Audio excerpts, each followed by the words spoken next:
장 7절에서 15절의 말씀을 우리가 계신 그 현장에서 한 목소리로 합독하여 올려드리도록 하겠습니다. 그러므로 성령이 이르신 바와 같이 오늘 너희가 그의 음성을 듣거든 광야에서 시험하던 날에 거역하던 것 같이 너희의 마음을 완고하게 하지 말라. 거기서 너희 열조가 나를 시험하여 증험하고 40년 동안 나의 행사를 보았느니라. 그러므로 내가 이 세대에게 노하여 이르기를 그들이 항상 마음이 미혹되어 내 길을 알지 못하는도다 하였고 내가 노하여 맹세한 바와 같이 그들은 내 안식에 들어오지 못하리라 하였다 하였느니라. 형제들아, 너희는 삼가 혹 너희 중에 누가 믿지 아니하는 악한 마음을 품고 살아계신 하나님에게서 떨어질까 조심할 것이요, 오직 오늘이라 일컫는 동안에 매일 피차 권면하여 너희 중에 누구든지 죄의 유혹으로 완고하게 되지 않도록 하라. 우리가 시작할 때에 확실한 것을 끝까지 견고히 잡고 있으면 그리스도와 함께 참여한 자가 되리라. 성경에 일렀을 때 오늘 너희가 그의 음성을 듣거든 경노하게 하시던 것 같이 너희 마음을 완고하게 하지 말라 하였으니. 아멘. 예수를 깊이 생각하라는 말씀으로 양유성 목사님께서 말씀 전해주시겠습니다.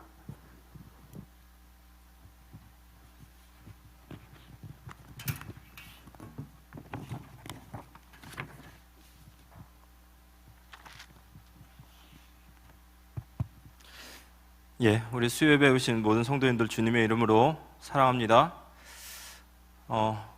오늘은 옆에 분과 말씀으로 인사를 나누지 마시고 그냥 미소를 한번 옆에 이렇게 쓱 미소를 눈을 보시면서 미소를 한번 주시기 바랍니다. 때로는 많은 말보다 어쩌면 이런 것이 더 큰 힘이 될 때도 있는 것 같습니다. 오늘도 우리가 하나님의 말씀 붙잡는 시간 되기를 기도합니다. 우리 주일날 주셨던 말씀 본문대로 예수를 깊이 생각하라 이렇게 말씀하셨습니다.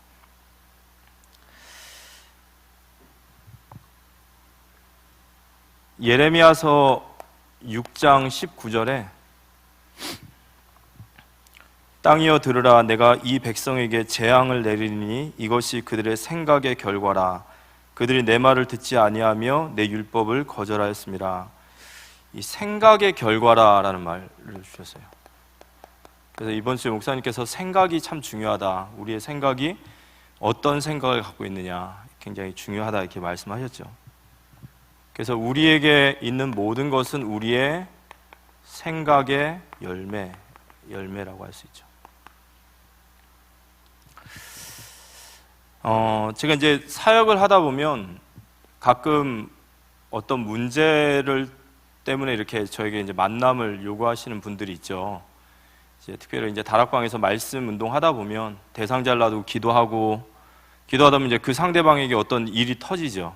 어떤 사건을 하나님이 일으키십니다. 그러면 그분을 만나러 이렇게 만나죠. 그럼 이제 그분은 그 문제 해결을 위해서 저를 만나요. 뭐 여러 가지 문제로 만납니다. 뭐 건강의 문제도 있을 수 있고, 뭐 경제적 문제도 있을 수 있고, 뭐 이런저런 수많은 문제를 가지고 만납니다.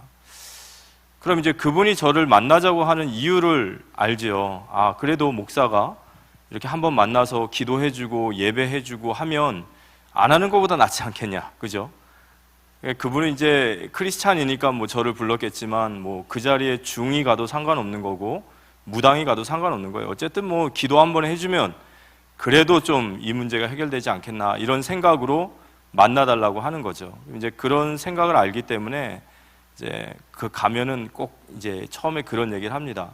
인사를 나누고 나서 아마 우리 선생님께서는 저를 이렇게 만나자고 한 것이 이러이러한 문제 때문에 저를 아마 만나자고 하셨을 겁니다. 그렇지만 하나님께서는 이 문제를 두고 하나님이 선생님과 저를 만나게 하신 것이 아니라 이 문제를 통해서 하나님이 하시고자 하시는 일이 있지 않겠습니까? 하면서 이제 복음을 전해요. 왜냐하면 이 사람이 지금 문제는 뭐냐면 복음을 몰라요. 또 복음이 모르고 복음의 뿌리로 내리지 못했고 영적인 사실도 모르고 사명도 모르고 내가 뭘 하는지 축복도 아무것도 모른단 말이에요. 그러면 하나님께서 그냥 만나게 하셨겠습니까? 그래서 우리가 이 생각의 열매다라고 하는데 저희부터 생각이 좀 올바르게 될 것은 여러분, 하나님이 문제는 해결하시면 됩니다. 아멘? 그게 왜 문제겠냔 말이에요. 문제는 하나님이 해결하시면 되는 거예요. 우리가 믿는 하나님은 그런 하나님이시잖아요. 전능하신 하나님, 말씀으로 천지를 창조하신 하나님, 그 하나님 믿으십니까? 그 분 앞에서 문제가 어찌 문제가 될 수 있겠냔 말이에요. 문제는 해결하시면 그만이에요. 병 낫게 하시면 되는 거고, 경제 문 여시면 되는 거고, 다 하시면 되는 겁니다. 근데 중요한 것은 하나님께서 이 문제를 주신 이유가 있겠죠. 그러면 이 문제를 통해서 하나님은 지금 이 사람이 하나님께 나아오기를 원하시는 거예요. 맞습니까? 하나님의 뜻이 있는 거죠. 이 문제 속에 하나님의 뜻이 있는 거예요. 저는 그렇게 믿습니다. 문제를 통해서 하나님이 나를 부르신 거예요. 구원받았는데요? 구원받았으면 끝났습니까? 복음도 잘 모르고, 언약도 희미하고, 체질도 여전히 옛 체질이고, 이런 것들을 다 하나님께서 바꾸셔야 돼요. 왜냐, 진짜 생각을 복음적으로 바꾸셔야 되는 거예요. 복음의 뿌리를 내리게 해야 되는 거예요. 그래야 이 사람을 통해 하나님이 큰 축복을 주실 줄 믿습니다. 그래서 하나님이 우리를 향하신 계획과 현장을 향하신 계획은 우리 복음의 뿌리 내리는 거예요. 정말 복음의 뿌리 내리는 겁니다. 정말 복음 깨닫고, 복음이 뿌리 내려지고, 복음이 체질되고, 나를 향한 사명도 깨닫고, 또 정말로 축복이 뭔지도 알고, 이런 모든 것들을 두고 하나님 나에게 문제를 허락하심을 믿으시기 바랍니다. 여기서부터 들어가야 돼요. 그래서 요한복음 9장 3절에 이 완전 복음이죠. 어떤 부모가 자식이 정신문제가 있어가지고 귀신 들려가지고 부리고 무리고 막 들어가는 거예요. 그러니까 막 주변 사람들이 얼마나 또 얘기를 하겠어요. 이래서 저렇다, 그래서 저렇다, 얼마나 얘기를 많이 해요. 사람 말 하기 좋아하잖아요. 가뜩이나 눌려 죽겠는데, 그죠? 가뜩이나 나 때문에 지금 우리 아이가 이런 것 같은데. 여러분, 그래서요, 우리가 누구 위로한다 셈치고 막 답을 주는 게 아니에요. 도리어 그냥 옆에서 우리 함께 기도하겠습니다. 우리 이겨낼 수 있습니다. 이게 더 좋아요. 예수님께서 이 부모를 보시고 나서 뭐라고 하셨냐? 이 아이가 이렇게 된 것은 너의 죄도 아니고 너의 조상의 죄도 아니라 하나님이 하시고자 하시는 일이 있음을 나타내려 함이라. 맞습니까? 여기서 우리는 모든 문제에 대한 답을 다 찾아야 돼요. 하나님이 하시고자 하시는 일이구나. 구원받지 못한 자는 복음받기 위함이고, 구원받은 자는 하나님의 뜻을 이루기 위하심인 줄 믿으시기 바랍니다. 우리가 이래야 영적 싸움에 승리하는 거예요. 안 그러면 계속 속습니다. 계속 끌려다녀요, 마귀에게.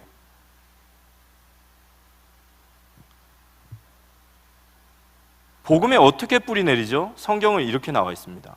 믿음은 들음에서 나며 들음은 곧 예수 그리스도의 말씀이라. 결국 이 복음의 뿌리는 들음에서 믿음이 나는 거예요.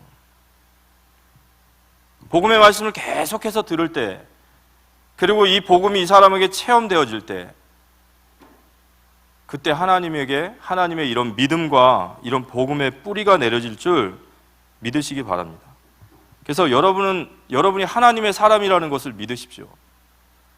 하나님의 사람이 세상에서 답을 찾으려고 하면요, 진짜 답답한 인생이 되는 거예요. 성경에 보면 너는 대장부 같이 네 허리를 동여매고 하나님 앞에 서라, 이렇게 얘기하시죠. 오늘도 하나님 말씀 받는 시간 되시기 바랍니다. 그러니까 내 뜻이 있으니 너는 나를 굳게 믿고 믿음을 가지고 따라오라는 거예요.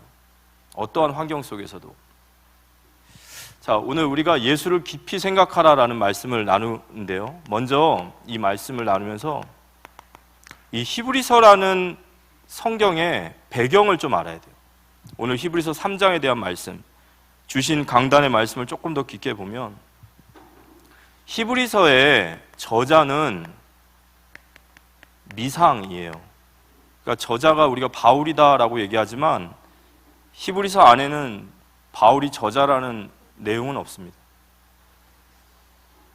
그래서 이게 바울이 썼냐 누가 썼냐 뭐 지금도 계속해서 막 난리를 치고 있어요. 우리한테는 그렇게 중요한 게 아닌데 누가 썼든 어쨌든 이거 막 중요하게 여긴 사람 난리를 쳐요. 그런데 분명한 것은 히브리서를 가만히 보니까 이 사람은 구약에 엄청나게 능통한 사람이에요. 그래서 히브리서는 신약의 레위기라는 말이 있을 만큼 구약의 어떤 제사법이라든지 제사장이라든지 멜기세덱이라든지 엄청난 메시지가 있죠. 그래서 이 히브리서 쓴 사람은 구약에 아주 능통한 사람이다. 그리고 유대인일 것이다. 그래서 많은 사람이 바울을 얘기하지만 저자는 미상이라는 거예요.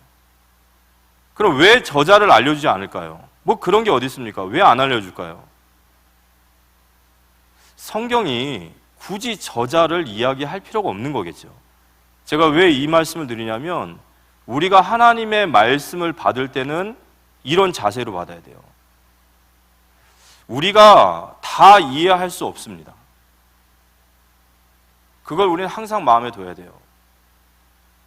그래서 하나님 말씀하신 것만큼만 받으면 되는 거예요.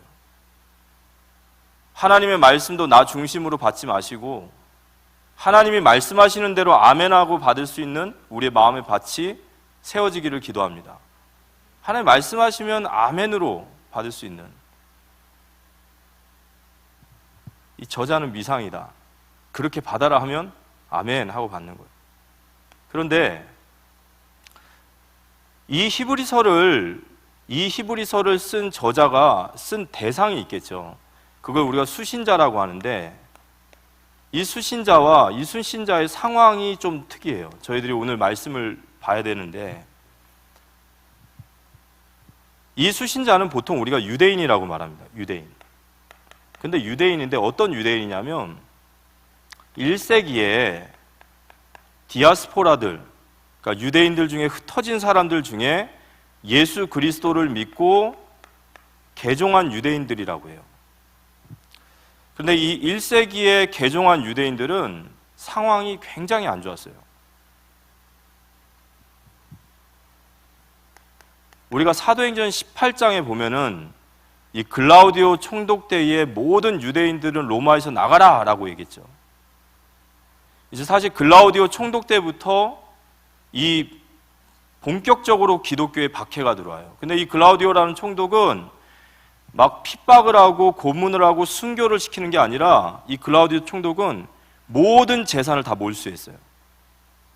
그러니까 1세기의 기독교인들은 엄청난 경제 압박을 받아요. 로마는 기독교인을 어떻게 압박을 했냐면 로마는 예전부터 이 길드라고 하는 조합이 있어요. 그래서 이 길드에 가입하지 않으면 어떠한 상권도 하지 못해요. 공무원이 될 수도 없고 장사도 못합니다. 그런데 이 길드에 가입을 하려면 반드시 해야 되는 게 있어요. 그게 뭐냐? 그게 황제 숭배예요. 그러다 보니까 그리스도인들은 황제 숭배를 할 수 없기 때문에 스스로 경제적인 고립에 빠질 수밖에 없어요. 엄청난 경제적인 고립에 빠졌어요. 우리는 좀 굶어도 괜찮잖아요. 근데 우리가 예수를 믿는 것 때문에 우리 자녀들이 세상에 나아가서도 경제적으로 가난하고 고립된다면 이것도 보통 일이 아닌 거예요. 그러다가 이제 글라우디오 황제가 죽고 나서 그 다음 황제가 일어났는데 그때부터는 본격적으로 순환이 시작돼요. 엄청난 핍박과 고문과 순교가 시작돼요. 이때가 바로 네로 때예요. 계속해서 순교의 역사가 일어나요. 그러니까 1세기 그리스도인들에게는 이런 경제적인 엄청난 가난과 순교라고 하는 핍박이 같이 있었어요. 그러다 보니까 개종한 유대인들을 향해서 기존에 있던 유대인들이 그때부터 메시지를 하는 거예요. 야, 너희들이 믿는 예수가 온전한 예수가 아니다. 그러니까 너희들 다시 유대교로 회유하라. 다시 돌아와라. 그렇게 핍박받지 말고 유대교로 돌아와라. 이제 막 회유를 막 이제 권유하는 거죠. 그러다 보니까 그 중에 많은 사람들이 배교하기 시작하는 거예요. 예수 그리스도를 떠나기 시작하는 거예요. 이런 많은 어려움과 환란이 닥치고 또 유대교에서는 계속해서 회유하라고 다시 제자리로 돌아와라 말하니까요. 이들이 이런 어려움과 이런 극심한 환란을 이기지 못하고 다시 유대교로 들어가는 거예요. 자신이 가던 믿음의 길을 다 내려놓고 그냥 다 내려놓고 가는 거예요. 그러니까 이 저자가 보기에는 이런 상황을 보고만 있을 수 없는 거예요. 그래서 히브리서를 쓰는 겁니다. 그래서 히브리서를 가만히 보면 너희들이 쓸려 내려갈까? 너희들이 주의하라. 굳건하게 붙잡아라. 계속 얘기가 나오는 거죠. 그래서 이 히브리서를 쓴 이유가 뭐냐? 결국엔 너희의 믿음을 굳건하게 붙들라는 거예요. 너희의 믿음을 굳건하게 붙들라. 그래서 히브리서 3장 14절에 보면 우리가 시작할 때에 확신한 것을 끝까지 견고히 잡고 있으면 그리스도와 함께 참여하는 자가 되리라 그랬어요. 너희가 끝까지 견고하게 이 믿음을 놓지 마라. 그러면서 히브리서가 왜 너희들이 이 견고하게 이걸 끝까지 붙잡아야 되는지를 설명하는 거예요. 그래서 예수 그리스도는 모세보다도 천사들보다도 제사장들보다도 모든 제사의 규례보다도 높은 분이시기 때문에 너희가 그리스도를 붙잡아야 승리한다라는 얘기를 계속해서 해나가는 겁니다. 그래서 이런 배경들 속에서 오늘 이 말씀을 받으셔야 됩니다. 1세기 유대에서 개종한 그리스도인들이 이런 상황 속에서 정말로 너무너무 힘든 상황 속에서 많은 사람들이 배교에 나갈 때 너희가 그 믿음을 굳건하게 붙들고 끝까지 붙들고 주님 앞에 서라라고 말하기 위해서 히브리서를 펼쳐나가는 겁니다. 그런 중에 오늘 메시지도 있는 거예요. 이스라엘 백성들에 대한 얘기가 나오는데요. 오늘 3장 7절에서 19절에 보면 3장 7절에서 8절에 보면 그러므로 성령이 이르신 바와 같이 오늘 너희가 그의 음성을 듣거든 광야에서 시험하던 날에 거역하던 것 같이 너희 마음을 완고하게 하지 말라 이런 얘기가 있어요. 히브리서 기자가 이렇게 배교의 어떤 시험과 유혹에 있는 그들에게 또 이미 떠나버린 그들에게 다시 돌아오라 회유하고 다시 믿음에 붙잡으라 하면서 그들에게 말한 것이 광야에서 시험하던 날에 거역하던 너희 조상들과 같이 너희 마음을 완고하게 하지 마라 그랬어요. 이 광야에서 시험하고 거역한 자들과 같이 하지 마라. 그래서 히브리서 3장 7절 8절에 보면은 이 말씀을 시편 95편에서 인용을 해와요. 이게 시편 95편의 말씀입니다. 시편 95편은 또 어디를 배경으로 두고 있냐면 출애굽기 17장에 르비딤에서 마실 물이 없을 때에 백성들이 여호와 하나님과 다투었던 바로 무리바와 마사 사건을 얘기해요. 물이 떨어지니까 모세와 막 다투기 시작했고 거기서 하나님과 다투었다라고 해서 그걸 무리바 마사라고 합니다. 그래서 광야에서 시험하고 거역했던 일은 바로 무리바 사건을 얘기하죠. 무리바와 마사 사건, 출애굽기 17장의 말씀입니다. 그래서 시편을 좀 말씀을 보면 시편 95편의 말씀을 좀 읽어보면요. 95편 8절부터 11절까지 7절부터 제가 11절까지 한번 보겠습니다. 7절부터 그는 우리의 하나님이시요 우리는 그가 기르신 백성이며 그의 손이 돌보시는 양이기 때문이라. 너희가 오늘 그의 음성을 듣거든 너희는 무리바와에서와 같이 또 광야의 마사에서 지냈던 날과 같이 너희 마음을 완악하게 하지 말지어다. 그때 너희 조상들이 내가 행한 일을 보고서도 나를 시험하고 조사하였도다. 내가 40년 동안 그 세대로 말미암아 근심하여 이르기를 그들은 마음이 미혹된 백성이라 내 길을 알지 못한다 하였도다. 그러므로 내가 노하여 맹세하기를 그들은 내 안식에 들어오지 못하리라 하였도다. 그래서 오늘 히브리서 3장에 보면은 그 말씀이 시편 95편의 말씀을 쓴 거고요. 이 시편 95편은 무리바에서 백성들이 하나님 앞에, 무리바 사건은 한마디로 뭐냐면 불신앙이에요. 하나님 앞에 불신앙했던 사건을 이제 다시 이야기하는 겁니다. 그런데 이 무리바 사건을 시편이 얘기하면서 무슨 얘기하냐면, 그들의 심중에 내게 말하기를, 시편 95편 10절에 보면 그들이 내 길을 알지 못한다, 이렇게 얘기를 하더라는 거예요. 그들이 내 길을 알지 못한다. 시편 95편 9절 10절 보면요, 그때 너희 조상들이 내가 행한 일을 보고서도 나를 시험하고 조사하였도다. 내가 40년 동안 그 세대로 말미암아 근심하여 이르기를, 그들은 내 마음이 미혹된 백성이라 내 길을 알지 못한다 하였도다, 이렇게 얘기해요. 그들이 내 길을 알지 못한다 하였도다. 이게 무슨 말이냐면요, 하나님이 하시는 일을 도무지 모르겠다, 이렇게 얘기를 하는 거예요. 도대체 하나님께서 우리에게 하시는 일을 우리는 도저히 알 수가 없다, 이해가 안 된다. 그래서 그들이 어떻게 하냐면요, 출애굽기 17장 7절에 그들이 결국에는 모세를 죽이고 다시 애굽으로 돌아가자 말하면서 이 이야기의 끝이 이렇게 됩니다. 출애굽기 17장 7절에 보면, 그가 그곳 이름을 마사 또는 무리바라 불렀으니 이는 이스라엘 자손이 다투었으며, 또는 그들이 여호와를 시험하여 이르기를 여호와께서 우리 중에 계신가 안 계신가 하였음이더라. 그러니까 이 무리바에서 모세와 다퉜지만 사실 그들은 하나님과 다툰 거예요. 도대체 하나님이 이렇게 하시는지 우리는 알지 못하겠다, 그렇게 생각을 했다는 겁니다.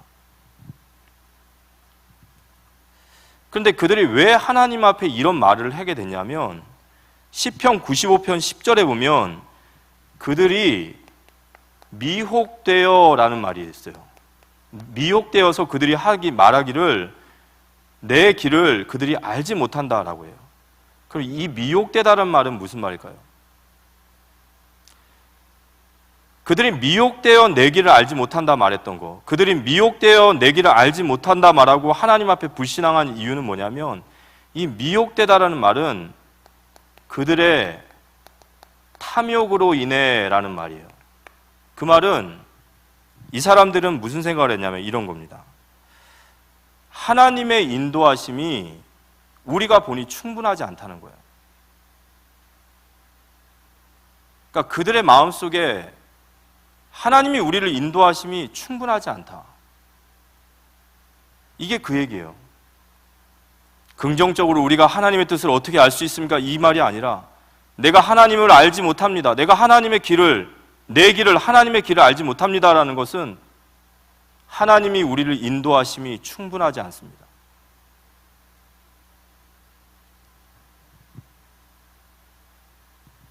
그리고 나서 그들이 하나님과 다투고 그들이 돌을 들어서 모세를 죽이고 애굽으로 돌아가자, 이렇게 얘기를 한 거예요. 완전 불신앙이죠. 그런데 하나님이 여기서 이들에게 굉장히 의미심장한 얘기를 합니다.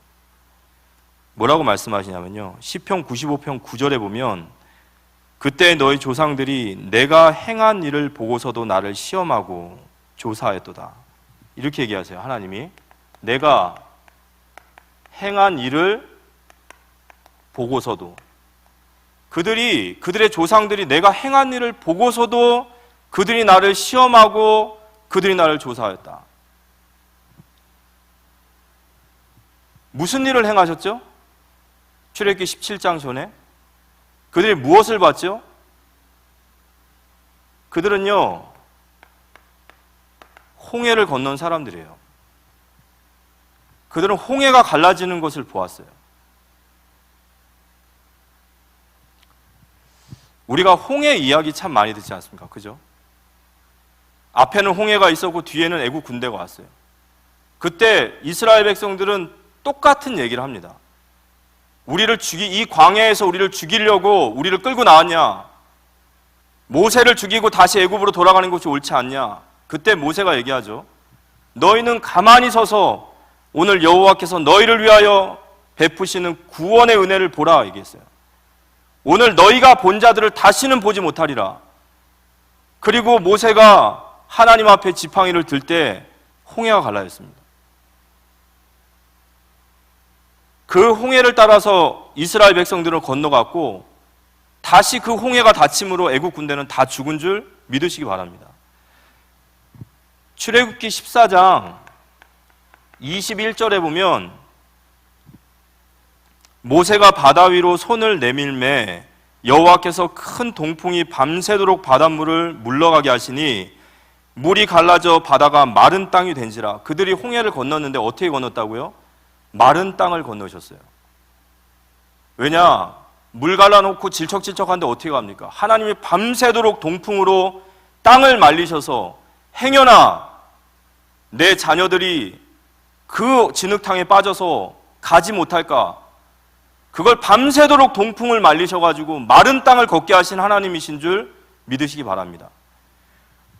내가 행한 일을 다 보고도, 그리고 나서 15장에 찬양해요. 미리암의 찬양이 나오죠. 온 이스라엘 백성들이 홍해를 건너게 하신 하나님을 막 찬양하는 거예요. 그렇게 찬양하다가 마실 물이 없어지니까 그 찬양하던 입술이 하나님 앞에 다투기 시작하고 돌을 들어 모세를 죽이고 가자, 이렇게 바뀌는 거예요. 너희들이 모든 것을 보고서도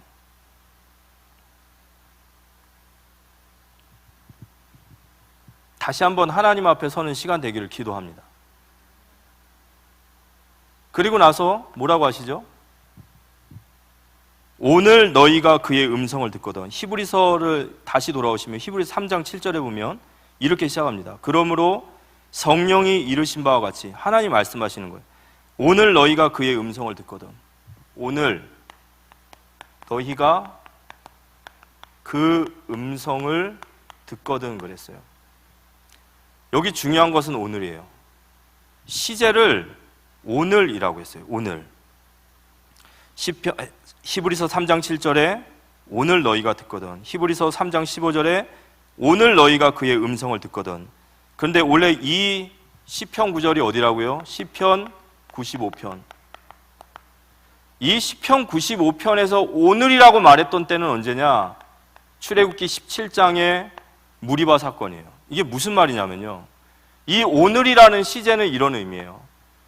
무리바 현장에서 하나님 앞에 다투던 이스라엘 백성들에게 오늘 너희가 이 음성을 듣거늘, 열왕기하 시대의 시편의 기자에게 오늘 너희가 이 소리를 듣거든, 히브리서 3장의 히브리서 기자, 오늘 이 상황에 있는 기자에게 오늘 너희가 이 음성을 듣거든. 오늘 우리에게 말씀하시는 거예요. 오늘 너희가 이 음성을 듣거든 이라는 말이에요. 아멘이십니까? 오늘 너희가 이 음성을 듣거든.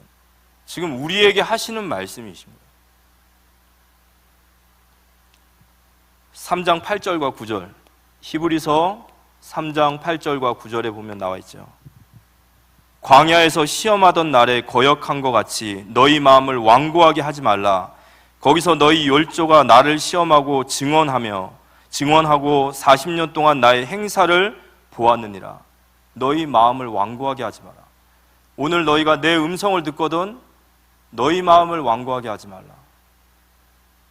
그들이 40년 동안 보지 않았냐?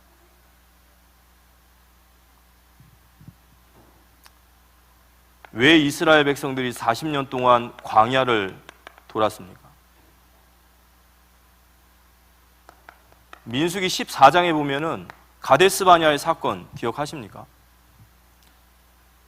이제 가나안 땅을 목전에 두고 하나님 모세를 통하여 12명의 정탐꾼을 보내셨어요. 근데 그 12명의 정탐꾼이 가데스 바냐를 보고 와서 보고를 하는데 10명의 정탐꾼이 못 들어간다는 거예요. 그들 앞에 우리는 메뚜기와 같고 그들은 큰 장신이고 거대한 거인과 같으면서 우리는 그들 앞에 완전 메뚜기다, 못 들어간다. 하나님 그때 뭐라고 하셨죠? 민수기 14장 28절, 내가 내 삶을 두고 맹세하노니 내 말이 내 귀에 들린 대로 내가 너에게 행하리라. 그래서 그들이 정탐한 날짜 40일을 하루를 1년으로 봐서 40년 동안 돌리신 거예요. 10하루길이면 갈 수 있는 길을 40년을 돌리셨어요. 왜요? 그들의 마음이 완고해지고 그들이 하나님 앞에 못 들어간다 했어요. 여기서 유일하게 여호수아와 갈렙은 들어갔습니다. 그리고 그들은요, 가나안 땅을 칼과 창으로 정복한 게 아니에요. 진짜 하나님의 말씀 붙잡고 갈 때 하나님 여리고도 무너지고 요단도 갈라지고 승리하게 한 줄 믿으시기 바랍니다. 기억하라는 거예요. 너희가 오늘 이 음성을 듣거든 너희 마음을 완고하게 먹지 말고 하나님 앞에서 서라는 거예요. 보지 않았냐? 홍해를 갈르시고 무리바에 그 반석에 생수를 터뜨리시고 가데스 바냐에서 그 엄청난 사건을 너희들이 보지 않았냐? 왜 하나님이 행하신 모든 일을 보고도 또다시 너희가 불신앙으로 들어가냔 말이에요.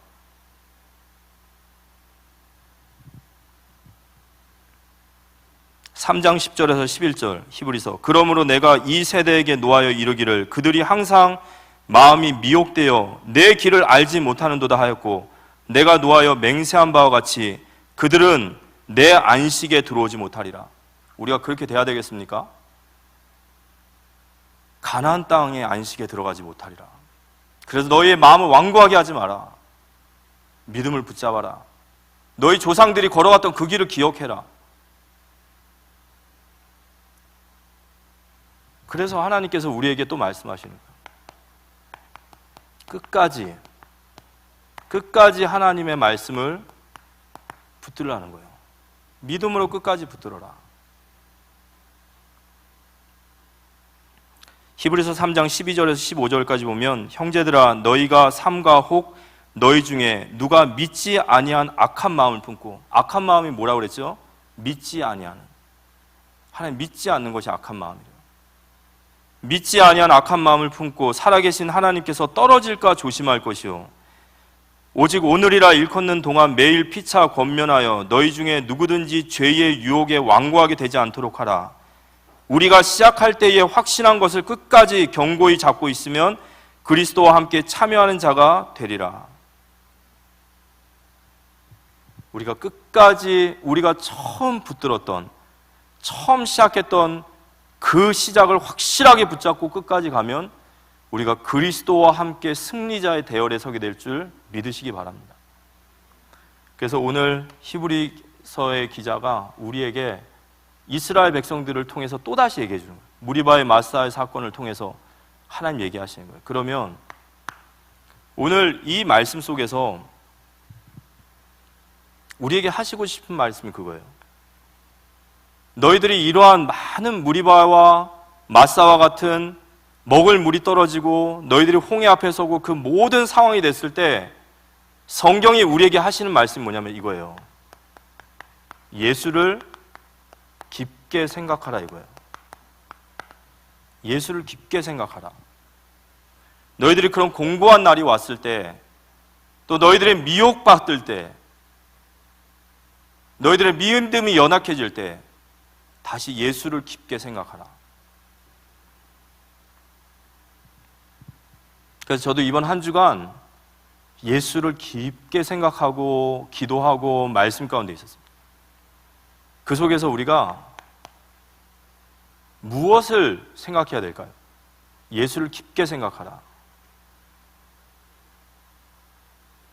예수님이 그분이 하신 일이 있어요. 내가 너희에게 모든 것을 보임에도 내 행함을 보고도 라는 말씀처럼 예수님이 하신 일이 있습니다. 그 하신 일이 바로 주님의 십자가예요. 예수를 깊이 생각하라. 주님의 십자가를 깊게 묵상하시기 바랍니다.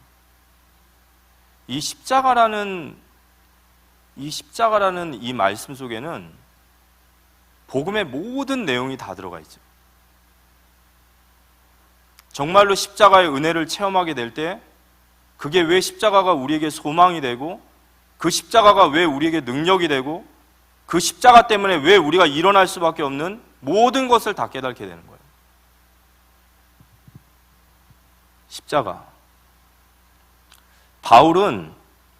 바울이 예수님을 왜 핍박한 줄 아십니까?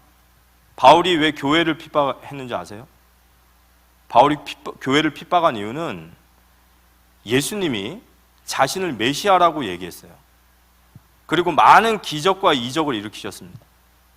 그런데 예수님이 기적과 이적을 일으키는데 그 예수님이 이 땅에 오신 이유가 십자가를 지러 오셨다라고 말하기 시작하시는 거예요. 그리고 예수님은 십자가에서 죽으셨어요. 그런데 그 예수님이 십자가에 죽은 사실을 알고도 그 예수님을 메시아라고 하나님이라고 섬기는 교회를 보니까 바울 입장에서는 정말 역겨운 거예요. 왜냐?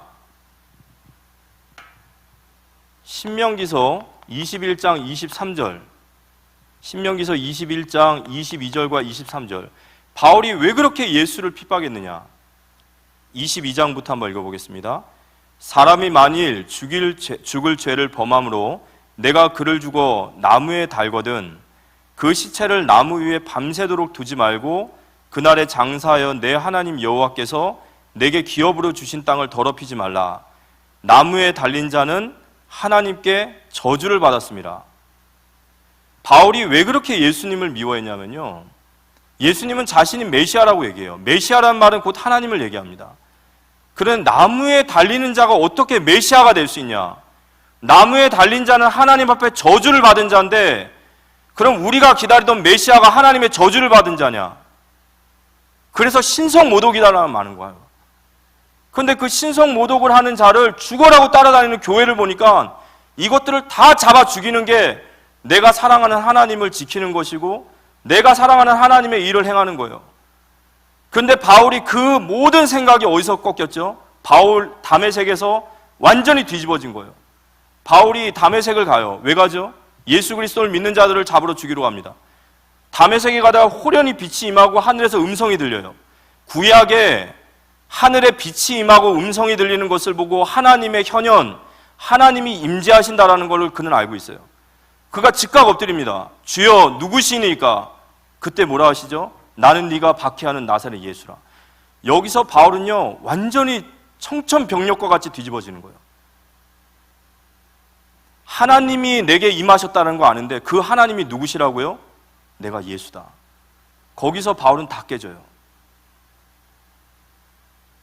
내가 그럼 지금까지 하나님을 위해 열심히 살고 하나님의 최선을 다했던 것이 내가 하나님을 핍박한 거고 하나님을 내가 저주한 거고 하나님을 내가 대적한 거구나. 거기서 바울의 신학은 다 무너집니다. 그리고 그 훗날 바울이 이 십자가를 다시 해석하게 돼요. 갈라디아서 3장 13절 한번 보여주시겠습니까? 나무에 달린 자는 저주를 받은 자여서 신성모독이다 했던 그 십자가가 바울에게 해석이 되어져요. 같이 한번 읽어보겠습니다. 그리스도께서 우리를 위하여 저주를 받은 바 되사 율법의 저주에서 우리를 속량하셨으니 기록된 바 나무에 달린 자마다 저주 안에 있는 자들아. 그리스도께서 나무에 왜 달리셨죠? 십자가에 왜 달리셨습니까? 우리를 위하여 저주를 받으신 거예요. 우리를 율법의 속량에서 자유롭게 하시기 위해서 그가 우리를 위해 십자가에 죽으신 것을 바울이 깨닫게 된 거예요. 거기서 바울은요 무릎 꿇을 수밖에 없는 거예요. 내가 그렇게 핍박하고 그렇게 대적하고 그렇게 하나님의 사람들을 대적했는데 그 저주받은 십자가가 바로 나를 살리기 위한 십자가인 것을 바울이 거기서 엎드려지는 거예요. 저는 이 십자가에 굉장히 목이 많이 말랐었어요. 구원을 받았지만 십자가의 은혜를 체험하지 못한 성도 많다는 건 저는 압니다. 왜냐 제가 그랬어요. 여러분 구원을 받았다고 해서 십자가의 은혜를 다 청구하는 건 아니에요. 저는 과거에 그랬습니다. 십자가 앞에 서면요 가슴이 냉랭한 거예요. 저게 뭐 아무리 저에게 이게 가슴에 와닿지 않는 거예요. 이게 저에게 너무 심각한 기도 제목이었고 정말로 제가 앞으로 목회를 해야 되나? 내가 이러고도 내가 전도사를 해야 되나? 내가 십자가의 복음을 말해야 되는데 정작 나는 십자가를 통과하지 못했는데 내가 이걸 얘기해야 되나? 전 정말로 제 인생의 큰 문제였어요. 그래서 정말 십자가를 알기 원했고 십자가를 위해서 계속 기도했습니다. 그래서 십자가를 뒤밟아봤어요. 성경을 읽고 하나님의 말씀을 찾고 기도하고 계속 하나님 내가 십자가의 은혜를 통과하게 해달라고. 근데 어느 날 하나님이 저에게 은혜를 주신 거예요. 어느 날 하나님의 십자가가 제게 마음에 와닿은 거예요. 내가 하나님 앞에 얼마나 큰 죄인이고 내 죄를 위해 십자가를 지신 하나님이 그 앞에 서게 된 거예요.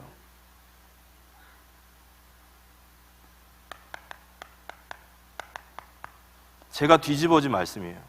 히브리서 12장이죠. 제가 많이 간증했지만 저는 여기에 제 인생이 뒤집어졌어요. 믿음의 주요 또 온전하게 하시는 이인 예수를 바라보자. 그는 그 앞에 있는 기쁨을 위하여 십자가를 참으사 부끄러움을 개의치 아니하시더니 하나님 보좌의 우편에 앉으셨느니라. 제가 어느 날 이걸 읽다가요, 정말로 저에게 충격적인 일이라. 믿음의 주요 온전케 하시는 예수를 바라보라. 그 다음 뭐라고 하셨죠? 그는 그 앞에 있는 기쁨을 위하여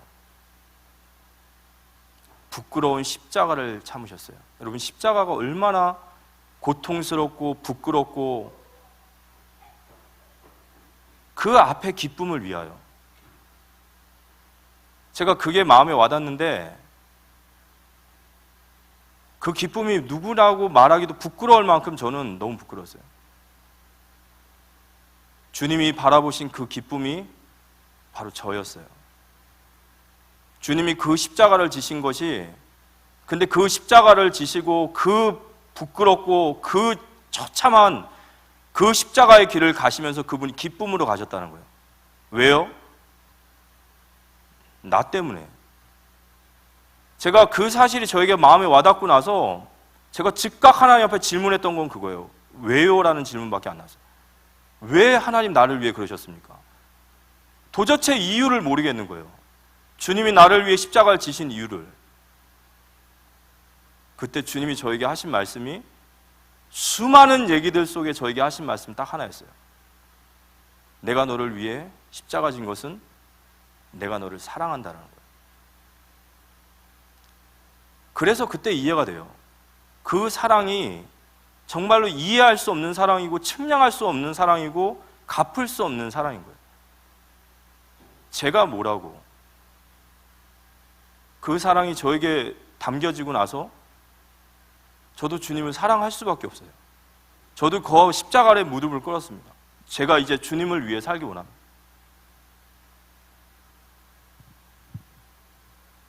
제가 이번에 대학부 수련회 때 우리 랩런트들이랑 주제가 십자가의 은혜를 통과하자라는 그런 메시지였어요. 근데 그 메시지를 한참 하고 나서 하나님 저에게 주신 깨달음이 있었습니다. 왜 하나님께서 우리가 십자가를 통과하기 원하시는지, 왜 그토록 우리가 십자가의 은혜를 알기 원하시는지. 말씀을 다 전하고 나서 마지막에 기도하는데 하나님 마음에 주시는 거예요. 하나님 그걸 알기 원하시는 것은요, 내가 너를 위해 십자가에서 이런 대가를 치렀다, 그러니까 너 이거 모르면 배은망덕한 거야, 너 이거 꼭 알고 살아야 돼, 그게 아니라 네가 사는 날 동안 그 십자가를 보면서 내가 너를 얼마나 사랑하는지를 기억하고 살라는 거예요. 내가 너를 얼마나 사랑하는지를. 하나님도 포기했던 나를 얼마나 사랑하시는지를. 제가 때로는 신앙생활 하다가 넘어질 때도 있고 엎어질 때도 있어요. 그때마다 주님은 늘 얘기하셔요. 내가 너를 얼마나 사랑하는지 아냐. 걱정하지 마라. 내 능한 손으로 너를 일으키리라. 요한일서 4장 18절에 사랑 안에는 두려움이 없고 온전한 사랑을 두려움을 꺾어요. 주님이 나를 사랑하십니다. 영국 속담에 사람이 사랑을 하면 눈이 청개가 된대요. 예수님은 우리를 눈동자처럼 지키십니다. 우리가 뭘 기억해야 되죠? 그 주님이 나를 얼마나 사랑하시는지를 기억하십시오. 그 주님은 나보다 나를 더 어떤 말로 그분의 사랑을 표현할 수는 없어요. 그 주님이 나를 그 사랑으로 지금도 붙들고 계심을 믿으시기 바랍니다. 십자가를 깊게 생각하는 거예요. 그 주님이 하시고 계신 일이 있어요. 그 일이 뭘까요? 임마누엘로 나와 함께 하시면서 나를 통해서 세계복음화를 이루어 가신단 말이에요. 그래서 사도행전 1장 8절, 우리의 인생의 모든 것을 여기서 해석하시면 됩니다. 하나님, 왜 나에게 이 일이 있을까요? 하나님, 왜 우리 가정에 이 일이 있을까요? 하나님, 지금 이 일은 뭐죠? 여러 가지 생각하실 필요 없어요. 딱 하나예요. 그리스도의 증인이 되리라. 아멘. 우리를 세계복음화의 증인으로 세우기 위해서 우리에게 증거 주실 줄 믿으시기 바랍니다. 그래야 마귀가 꺾이는 거예요. 하나님이 하시는 일을 내가 알지 못하는도다. 마귀가 얼씨구나 하고 잡아먹는. 주님께서 나를 그리스도의 증인으로 세우기 위하여 지금 내게 이 일을 허락하신 줄 믿으시기 바랍니다. 그분은 전능하시고 나를 사랑하세요. 절대로 나에게 해를 주시는 분이 아니에요. 절대로 나에게 해를 주시는 분이 아니에요. 그리스도의 증인으로 서게 될 줄 믿으시기 바랍니다. 그러니까요, 넘어져서 끌려가도 끌려가는 거고 일어나서 걸어가도 걸어가는 거예요. 어떻게 가시겠습니까? 믿음으로.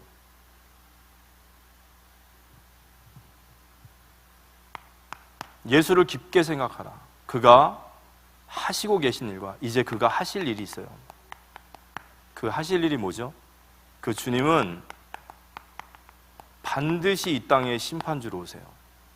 여러분, 신원하시는 하나님이라는 말이 있어요. 신원이 뭐죠? 갚으시는 하나님. 하나님은 우리의 모든 것을 갚으십니다. 우리가 이 땅 살아가면서 절대 놓치지 말아야 될 것이 있습니다. 우리가 이 땅에 호흡하고 살아가는 동안 내게 호흡을 주신 지금 이 시간, 우리의 인생의 모든 것에 대한 해석이 하나가 있어요. 뭘 기억해야 됩니까? 빌립보서 2장 17절 한번 볼까요? 빌립보서 2장 17절 같이 한번 읽어보겠습니다. 빌립보서 2장 17절 2장 잠시만요. 자신 있게 얘기했는데 빌립보서 2장 16절입니다. 죄송합니다. 2장 16절 같이 한번 읽어보겠습니다. 우리 큰 소리 읽어보겠습니다.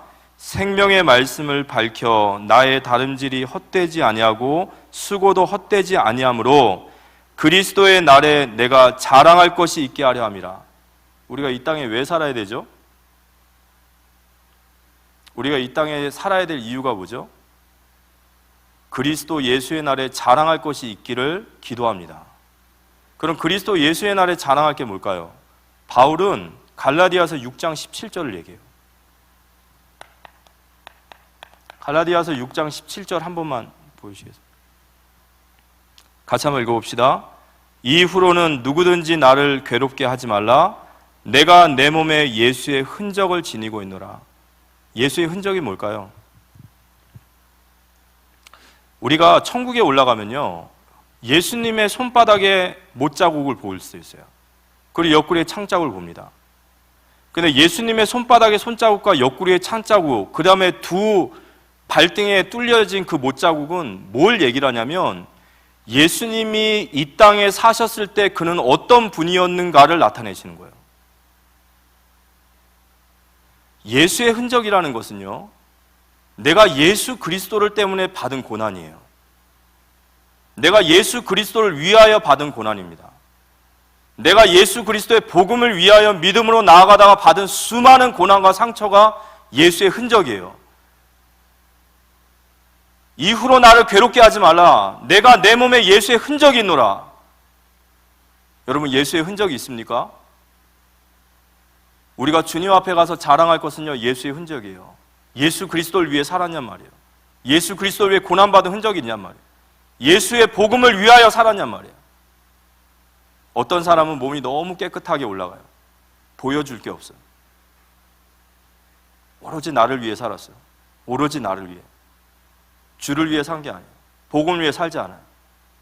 어떤 사람은 이 땅에서는 만신창이와 같지만 예수 그리스도의 흔적을 가지고 주님 앞에 서게 될 줄 믿으시기 바랍니다. 그때 주님이 신원하시는 거예요. 잘하였도다. 착하고 충성된 종아. 고난이 뭘까요? 하나님이 가장 기뻐하시는 찬양이 있어요. 히브리서 13장 15절에 보면 그 찬양은 그렇습니다. 고난 가운데 성도가 하나님을 믿음으로 붙잡을 때 하나님 그걸 찬양으로 받으세요. 아멘? 기회예요. 고난받을 때에 주님 앞에 믿음으로 서시기 바랍니다.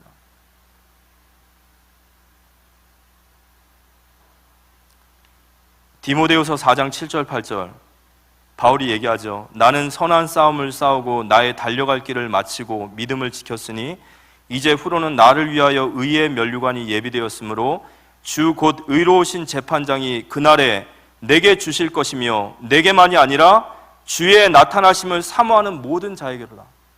그래서 우리는 주님 앞에 설 그날을 고대합니다. 이 땅에 사는 성도는요, 하나님의 나라를 바라보는 거예요.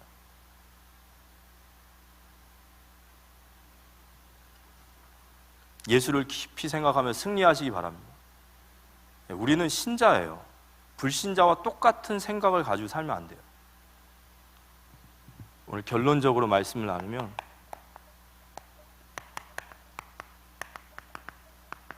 이 무리바 사건의 결론은 어떻게 되죠? 물이 없어 죽겠다라고 말하고 다투고 거기서 돌 들고 모세를 죽이려고 할 때 이 무리바 사건의 결론은 하나님께서 모세에게 지팡이를 가지고 반석을 치라 하시죠.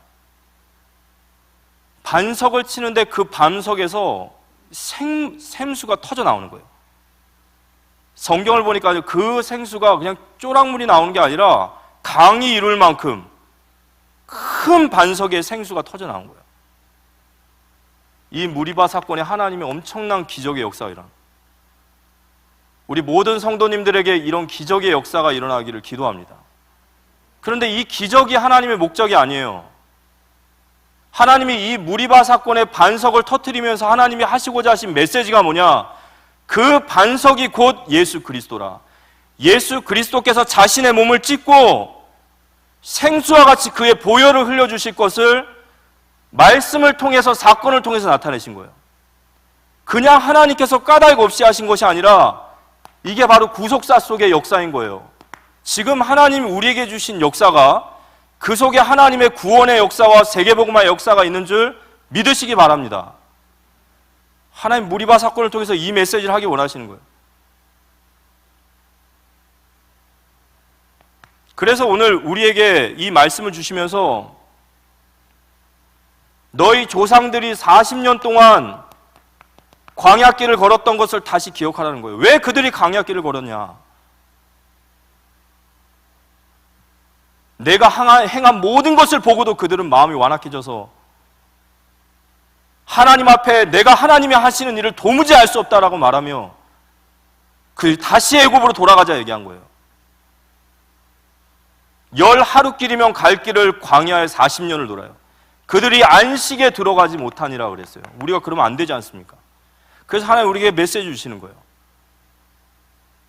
가끔 메시지가 너무너무 나에게 직선적으로 올 때가 있어요. 그게 하나님의 은혜를 받는 거예요. 하나님 정말로 내 삶에 그대로 주실 때가 있단 말이에요. 오늘 너희가 이 말씀을 듣거든 말씀을 언약으로 붙잡는 은혜가 임하기를 기도합니다. 그래서 우리가 예수님을 우리가 깊게 생각하라 그랬어요. 우리는 예수님을 깊게 생각해야 돼요. 예수님을 깊게 생각하면 그 속에서 우리는 길을 보여요. 우리가 무엇을 해야 되는지 알게 됩니다. 그 소망을 보게 되는 겁니다.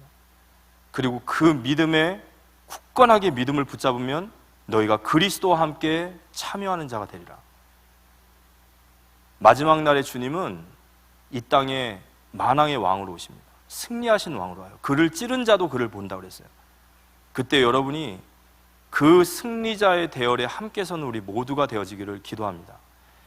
이번 한 주간 우리가 예수 그리스도를 깊게 묵상하며 정말로 그 속에서 다시 한번 희망을 얻고 소망을 보고 내가 믿음으로 서야 되는구나. 다시 한번 믿음으로 회복하는 우리 모든 성도님들 되시기를 살아계신 예수님의 이름으로 기도합니다. 우리 이 시간 함께